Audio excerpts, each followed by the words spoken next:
ìkíni látòrí káfárì sí gbogbo ẹ̀yin tẹ́ ń wò wá.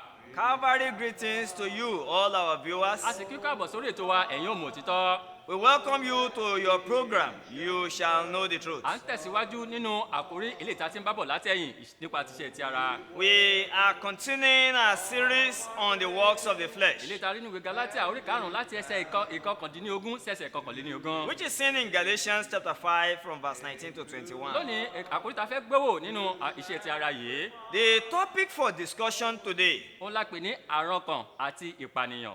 is envy and murder. A sọ fún wa pé iṣẹ́ tara ni àwọn nǹkan wọ̀nyí. We were told that these things are the works of the flesh. Nínú ìwé Pétérù kìíní orí kejì ẹsẹ̀ kìíní. In 1 Peter chapter 2 verse 1, A sọ fún wa ní inú ẹsẹ̀ Bíbélì yìí. we were told in this particular verse Wípé ká fi gbogbo àwọn nǹkan wọ̀nyí sílẹ̀, àrankàn, ìṣòro òdì àti ẹ̀tàn àti àrékérekè àti owú gbogbo àti ìlara gbogbo àní ká fi sílẹ̀ ní ẹ̀gbẹ́ kan. we were told to lay aside all malice, all deceit, all hypocrisy and envies. Ọ̀rọ̀ Ọlọ́run ló sọ eléyìí fún wa. That is the word of God to us. Ẹ pé tí a bá fẹ́ wà nípele ti ẹ̀mí, If you want to be spiritual, a gbọ́dọ̀ fi àwọn nǹkan yìí sí ẹ̀gbẹ́ kan. these things are things that you have to set Ẹ aside. rí nínú májẹ̀mú láéláé. In the Old A Testament, rí àpẹẹrẹ níbí yìí. we have an example there. Nínú ìwé Genesis orí 17. In Genesis chapter 37, A rí àpẹẹrẹ Jósẹ́fù àti àwọn arákùnrin rẹ̀ níyìn. we have the example of Joseph and his A rí brothers. pé Jósẹ́fù bàbá rẹ̀ ó nífẹ̀ẹ́ rẹ̀ púpọ̀. We could see that Jacob, his father, loved him so A much. wá rí pé eléyìí wá fa ìkórira láàrin Jósẹ́fù àti àwọn arákùnrin rẹ̀. And this brings about enmity between Joseph and his Ó brothers. tún wá tó ìgbà kan àrí Jósẹ́fù fúnra rẹ̀ ó tún wá láàlá. Joseph at the time had a dream, Ó wá sọ àlá rẹ̀ fún àwọn ẹ̀gbọ́n rẹ̀. and he relayed the dream to his A wá rí pé brothers. ìkórira yìí àbí ìlara yìí ó tún wá ń pọ̀ sí i. We could see how envious they become of him because of the dream. Tábàkà ìwé Genesis láti orí 17 láti ẹsẹ̀ karùn-ún sí ẹsẹ̀ kẹrin sí karùn-ún. When you read this from Genesis chapter 7 from verse 4 to verse 5, Ẹ̀rí gbà tá a wá wo ẹsẹ̀ 11. and also in verse A sì rí 11, pé ńgbà tí Joseph wá rọ àlá rẹ̀ fún àwọn ẹ̀gbọ́n rẹ̀. when Joseph informed them of his dream, A wá rí pé ìkórira yìí àbí ìlara yìí ó tún wá ń pọ̀ sí i. we could see how the hatred grew the more. Àti débi wípé wọ́n wá tà á sí oko ẹrú. He was sold into slavery. Ẹ̀rí nígbà tá a dé níwé Iṣẹ́ Àpọ́sítélì orí 7. In the book of Acts chapter 7, Ẹ̀rí nígbà tí Stefano nígbà tó dojúkọ ó tó àkókò láti pa Jósẹ́fù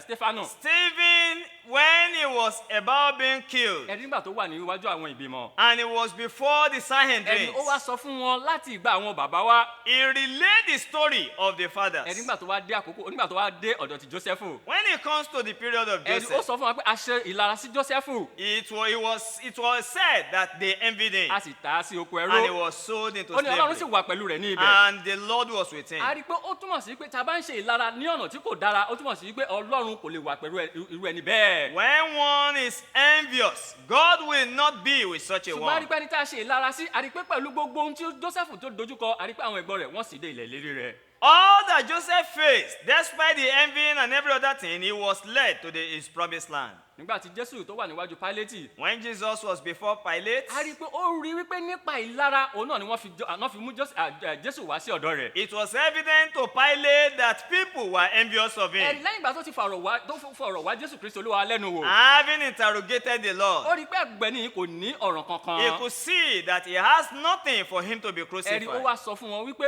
Jésù Kristi Olúwa òun ò rí ọ̀ràn kankan níwájú rẹ̀. He told them how he has not seen anything worthy of death Ó in wá sọ fún him. wọn wípé Bárábà léyò ẹni tí ń ṣe ọ̀daràn. And he told them of Barabbas, who is an armed robber, Àti Jésù Kristi ẹni tí kì í ṣe ọ̀daràn. and Christ Jesus, who Ta ni is kò ń dá not, sílẹ̀ nínú àwọn méjèèjì who should yìí? live free from among Wọ́n sọ them. fún wọn pé ẹni tó jẹ́ ọ̀daràn yóò tú sílẹ̀. They decided to free the Ṣùgbọ́n Jésù Kristi Olúwa wa warrior. wọn ni kò kàn án mọ́ àgbélébùú. But Jesus, the Lord, was nailed to Ó the wá rí i pé cross. nípa ìlara òun ni wọ́n fi ṣe nǹkan wọ̀nyí. It was evident that they did these things in envy. Nígbà tá a dé nínú ìwé Títù orí 3 In Titus chapter 3, láti ẹsẹ̀ 3, verse 3, ẹ̀rí nípa ẹ̀mí mímọ́ Ọlọ́run. by the Holy Spirit of Ó sọ God, fún wa pé nínú nǹkan wọ̀nyí náà làwa náà ń rìn tẹ́lẹ̀tẹ́lẹ̀. the Bible clearly told us that we were once in these things. Ṣùgbọ́n nígbà tá a ti fi ìfẹ́ Ọlọ́run hàn wá, But having been shown the love ẹ̀rí of a ní God, láti kúrò nínú àwọn nǹkan wọ̀nyí. we are no longer to remain Ẹ̀rí ká in lè máa them, rìn ní ìpele ti ẹ̀mí. that we may walk through the Spirit. So nípa bẹ́ẹ̀ a rí i pé a máa mú ìfẹ́ ti Kristi ṣẹ. By this, we will be able to fulfill the Ẹ love jẹ́ of ká rántí Christ. pé à ń sọ̀rọ̀ nípa iṣẹ́ ti ara. We are talking about the Kò works sí of the ẹ̀kan tó lè rìn flesh. nípa ti ara tó sì lè wu Ọlọ́run. There There is no way one can walk in the flesh and be pleasing to so God. gbogbo ohun tí ń jẹ́ ìlara àbí àrankàn a gbọ́dọ̀ mú kúrò ní ojú ọ̀nà wa. All manner of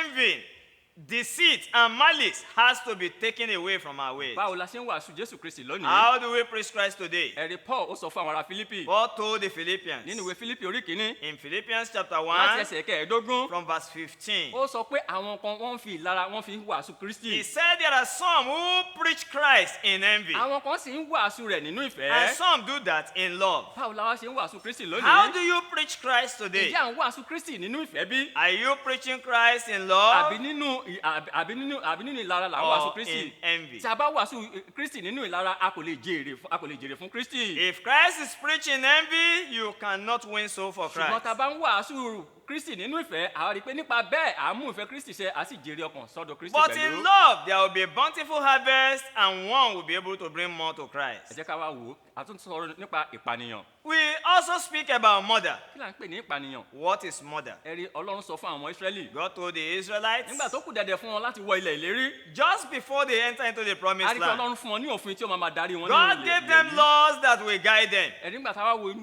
Deuteronomy orí 5 ẹsẹ̀ 17. In Deuteronomy chapter 5 verse Ọlọ́run 17, dìídì sọ fún wọn bẹ́ẹ̀ pé ìwọ kò gbọ́dọ̀ pànìyàn. God specifically told them, do not a murder. rí pé àṣẹ tí Ọlọ́run fi fún wọn lé That is lẹ́yìn. God's commandment. báwo la ṣe lè pànìyàn lónìí. How then, or how can someone murder people today? a lè wò wípé àìwò tilẹ̀ mú ìbọn àbí wò fi àdá àbí wò fi ọ̀bẹ wò fi gún ènìyàn pa. Yes, you could claim you have no gun, you neither use a machete or a knife to kill a someone. lè pa ènìyàn nípa ọ̀rọ̀ ẹnu wa lónìí. But today you can actually murder by the words of a your rí pé mouth. Jésù Kristi nínú ìrere ti Matthew In the book of Matthew, orí 5 chapter 5, láti ẹsẹ̀ ìkọkànléníogún sí ẹsẹ̀ kejìléníogún. from verse 21 to 22, ẹ̀rí Kristi tún padà sí ọ̀rọ̀ eléyìí tí Olúwa tó sọ fún àwọn ọmọ Ísírẹ́lì ní ọjọ́ wọn ni. Christ referred to the word that has been foretold of the ó ní èyí ti Israelites. gbọ́ bí a ti sọ fún àwọn tìgbà ní wípé ìwọ kò gbọ́dọ̀ pànìyàn. He said, you have heard, as it was said to men of old, you shall not ó wá murder. ní mo wí fún yín nísinsìnyí ẹnikẹ́ni tó bá bínú sí arákùnrin rẹ̀ ó wà ní ewu ìdájọ́. He says, I said to you, whosoever hates his brother is at the danger of ó wá judgment. túmọ̀ sí pé ẹnikẹ́ni tó bá bínú sí arákùnrin rẹ̀ lónìí irú ẹni bẹ́ẹ̀ ó jẹ́ apànìyàn. The Bible teaches whoever hates his brother today is a murderer. so a gbọ́dọ̀ jẹ́ pé kí ìfẹ́ eléyìí kó máa jọba láàrin àwọn ènìyàn.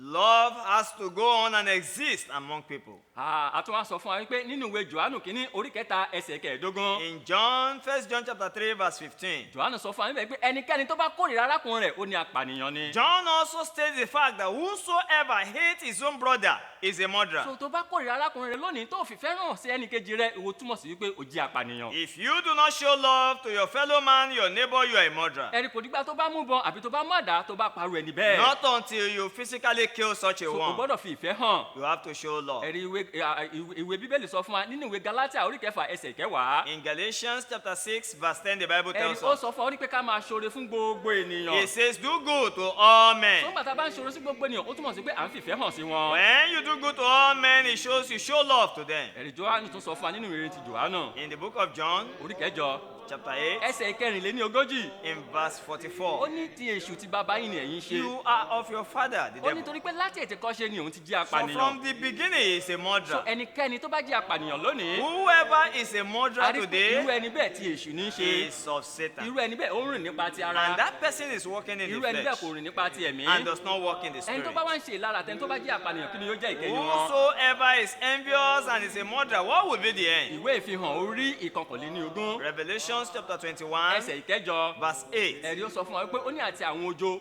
The fearful àti àwọn oṣó and the warmonger àti àwọn apànìyàn and the murderers àti àwọn tó ń ṣe ìlara. and all those who are ó ní envious. gbogbo àwọn wọ̀nyí ni ó ní ipa nínú adágún iná eléyìí tí ń fi sulfuru jó. Say, all these shall have their part in the lake of ó ní fire. eléyìí ní ikú kejì. This which is the tó ní second gbogbo death. àwọn iṣẹ́ wọ̀nyí jáde kúrò nínú wọn You lónìí. have to come out from all these wá sí evil ọ̀dọ̀ works Kristi and come unto kó máa rìn Jesus nípa ti ẹ̀mí. and walk in the a rí flesh. pé nípa bẹ́ẹ̀ a ó mú ìfẹ́ Ọlọ́run And ṣẹ. walk not in the flesh to fulfill the ẹ bá love fẹ́ of mọ̀ sí God. nípa iṣẹ́ ti ara You yìí. want to know more about the works of ẹ the kàn sí ìjọ flesh? Kristi tó wà ní agbègbè Contact yín. the Church of Christ nearest to Olúwa yóò you. bùsí fún ibẹ̀ tí ń ṣe May yìí. God bless you as you do this. Àmín. Amen.